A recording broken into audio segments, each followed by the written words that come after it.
Growing up, I always had the proper education resources on how to keep myself from getting sick.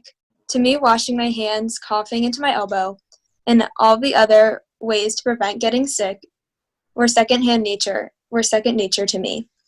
For many people in Nigeria, this is not the case. It is especially important because taking these measures in Nigeria is important because acute respiratory infections are actually one of the number one causes of death. To help combat this issue, we have designed a public health campaign.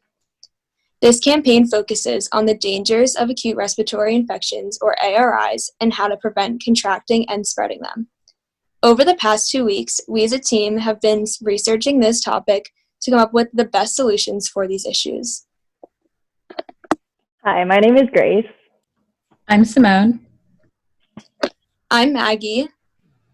And unfortunately, Hannah could not be here with us today due to technical difficulties, but she acted as our project manager. So our itinerary for this presentation is first, we want to go over the background with you, the general information, and some specific examples. Secondly, we want to go over the problem, why we chose to attack ARIs today in our presentation. Third, we want to talk about the solutions. We have a 4-component plan. And last but not least, we want to talk about how we advise implementing these solutions. Specifically, we're going to be focusing on Bauchi, Nigeria, specifically the Nigeri Medical Clinic. So this is some background information about ARIs. ARIs have 2 classifications, upper and lower, and they are caused by either a bacteria or a virus, and they are spread through poor hygiene, droplet exposure, and direct contact. Some symptoms include fever, cough, nasal congestion, sore throat, body aches, fatigue, runny nose, chills, and difficulty breathing. Epiglottitis is a specific type of ARI that is actually life-threatening, and it occurs when the epiglottis becomes infected and inflamed, which blocks air from entering the lungs. And some symptoms include drooling, hoarse voice, tripod position, difficulty breathing and swallowing, severe sore throat, and stridor.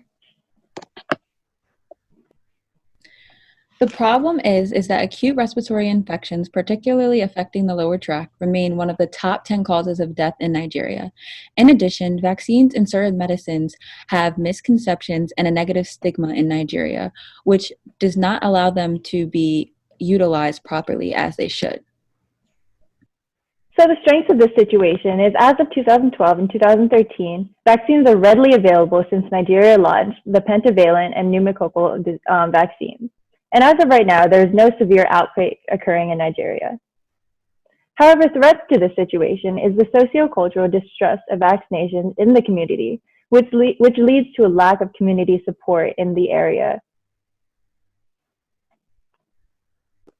The growing concern and funding for public health due to the current COVID-19 pandemic, which is actually an upper ARI, gives us an amazing opportunity to help spread awareness of these types of infections and how to prevent the spread. However, weaknesses of the situation is due to the COVID-19 pandemic, oil sales are crashing, which is the main resource of the Nigerian economy. This leads to the overall already low budget of 5% allocation to decrease by 40% in the national budget. So the solution. There are 4 components, the first of which is normalizing routine immunization. As we mentioned, the ARIs can be caused by either bacteria or viruses. The main bacteria that causes epiglottitis, pneumonia, and meningitis is the Haemophilus influenza type B. Children under 5 are most susceptible to this illness due to their underdeveloped immune systems.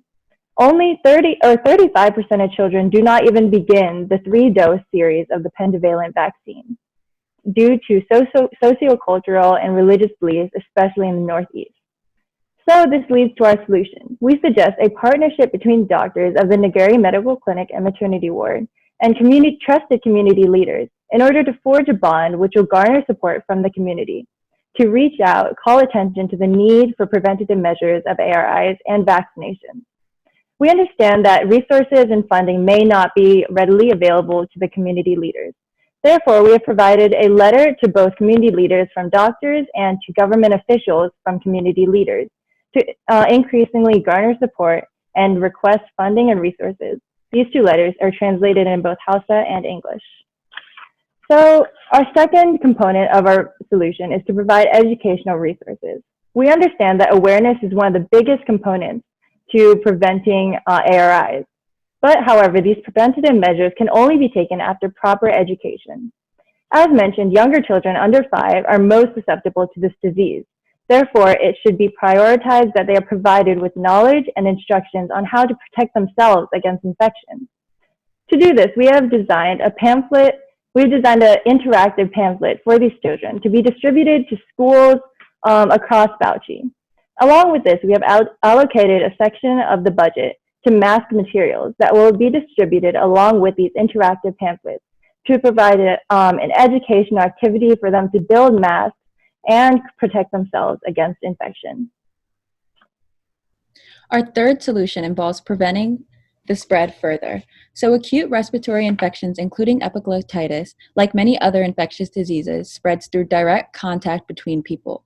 Main contributors being overcrowding and poor hygiene allow for bacteria droplets to be produced when coughing and sneezing and attack our respiratory systems. One of the biggest things that will help prevent this would be to remain aware. Remain aware of your own body as well as your surroundings, and the spread of bacteria would be prevented sooner rather than later.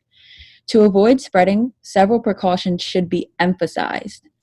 So we would advise people to sneeze and cough into their elbow or a tissue, wash their hands, receive treatment sooner rather than later as soon as they feel something may be wrong, and considering wearing a face covering as well as social distancing when able to. So for this, we would provide pamphlets for hospitals and clinics to use and to pass out. We chose clinics and hospitals because most of the time, if you're in a clinic or a hospital, your immune system is already compromised, or you may know someone whose system is. Passing out pamphlets would allow people to take something home to them and bring it to their homes. When they bring it to their homes, we are then creating a new generation and a new group of people who can practice these things in public and in their houses. It all starts from the home and sprouts from there. Finally, our last solution would be a proposal for lifestyle adjustments. This is one of the riskier solutions because we know how hard it can be to stop a habit. It's designed for both children and adults. Ideally, the goal would be to eradicate all detrimental behaviors in general, but realistically, the objective would be for adults to really limit and reduce harmful behaviors, and for the children to mold and shape a healthier generation by promoting healthy habits. So along with the educational solution, we would also be posting things around the community, like tips to boost your immune system and precautions to take. Tips to boosting your immune system, like limiting your alcohol consumption, getting adequate sleep, getting active, would all be simple and subtle things that would make all the difference in someone's lifestyle and could make all the difference between if you get an ARI or not, as well as wearing a face covering, keeping a safe distance from others when you are able to, and resisting touching your face and washing your hands could make all the difference. And further resources and details to each component of the solution can be found in the toolkit. There are many advantages to our campaign, and the first one being the low cost. Printing these flyers is a very inexpensive way to reach a large amount of people and communities. Another advantage that our campaign has is that it addresses all aspects of prevention. Our 4-part solution encompasses the main ways to prevent the spread. Our final advantage is how flexible this campaign is. Many aspects are addressed that can fit to different lifestyles and needs. With every campaign, there are also disadvantages, one being bioethical concerns. Initiating public health campaigns where basic needs are not yet met may impede on community needs. A second disadvantage is calls for lifestyle changes. People might initially be reluctant to submit to change, but we do feel that our campaign is so flexible that people will be willing to change. And the third disadvantage is the turnaround time. Results may not be as immediate as hoped for, since people may need time to adjust. Plans and funding. So first, we would need to print all pamphlets and materials, obviously at a low cost. Second, we would need to distribute these within the community. In particular, we would choose schools, hospitals, clinics, maternity wards, local markets to really reach a wide horizon of people. Third, we would want to distribute mass materials. Although the handouts will be very helpful, sometimes getting a physical material can set a good foundation and basis, especially for school children. Okay, the fourth step of our plan is to evaluate the effectiveness of our campaign.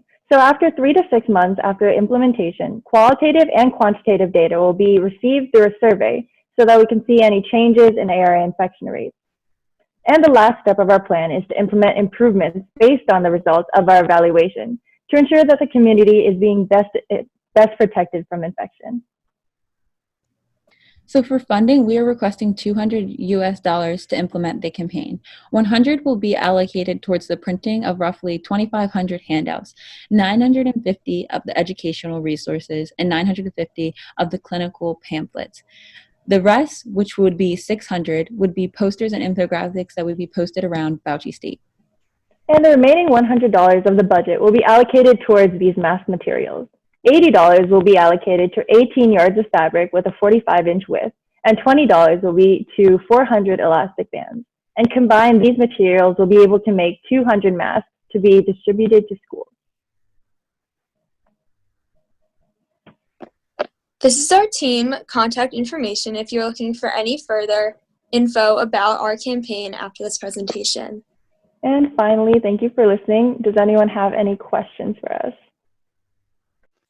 Thank you very much, everybody. I'm going to bring in our I'm going to judges. stop sharing. Please do that. And I will bring in our 2 judges to talk to you. Alice. There we go. Okay. Dr. Garba's here. Nancy's here. Dr. Garba, please share your thoughts. Share your thoughts with us. Okay. Thank you, House A, for this wonderful, elaborate, and insightful presentation. You guys did amazing. I like the confidence, you guys were very fluent, and the tempo was okay. I guess you were right on time with the presentation, and the presentation was very elaborate. And the best thing I liked about this presentation is the fact that it's actually whatever you're proposing, the solutions you're proposing are actually doable. They're feasible, they're possible. Like, you're not gonna have any issues, okay? You really worked hard and you really understood the whole concept of everything, and you put it where you're supposed to put it, and most importantly, it's realistic, and you did a wonderful job, okay? That was an excellent presentation. Well done, guys, and congratulations. Perfect. And then just so everyone watching the video knows, Dr. Garba has run health campaigns throughout the country of Nigeria, where she's currently located. She is from Nigeria, and she's helped save thousands of lives over her course as a doctor, working in multiple areas throughout the country. Next, we have Nancy Allen, who's the Executive Director for the National Consortium for Health Science Education. They create science leaders throughout the United States at the high school, post, and secondary levels. And Nancy works with high schoolers all the time, helping them find their career to becoming leaders in the medical health profession. Nancy, did you have some thoughts you'd like to share with us? I did. I wanted to say that their PowerPoint gets 5 stars. The black background, I just thought it was amazing. The PowerPoint slides were excellent. Whoever did that, I'm assuming it was a team effort, and I just wanted to really give you a nice shout out for that. Also, I applaud you for moving forward. I know that you were without a team member, and I know that somebody had to pick up the slack, and so you did a great job with that, and having to monitor and adjust. I thought it was good that you mentioned the COVID-19, just given what's happening in our world today, and especially in America. I like the way you were focusing on a partnership as one of your solutions. You had data, you mentioned that your evaluation would be data driven, and that's certainly a way that we like to evaluate programs. So I applaud you for that. And lastly, I thought you had great budget details. That you were really on point with that, giving us all those details. And I like the way that you were focusing on mask, because that's kind of the way of our world right now. So great job. That would be House A, right? That's your team? Okay, good job. All right, guys. You had a well-organized, well-thought-out presentation. Just looking at my notes, you showed your place where your presentation not only is in the world, but Nigeria and the community you're working in. And you handled yourselves incredibly well. A three-person presentation is not easy. Most of the time, it's 5 people spreading it out amongst themselves. And you guys made a 3-person presentation seem like the standard. Could not ask for more from each and every one of you. Admissions officers watching this video, information about each of the 3 students is below at the bottom of the video. There are links to their personal websites at the video. You can go to them and actually see them diagnosing an actual patient in the developing world and saving a life. I cannot encourage you enough to go and look at that. Our contact number is also at the bottom of the video. Please feel free to call us. We see them all the time, and we'd be happy to talk about any one of these students. Thank you for taking the time to watch this video.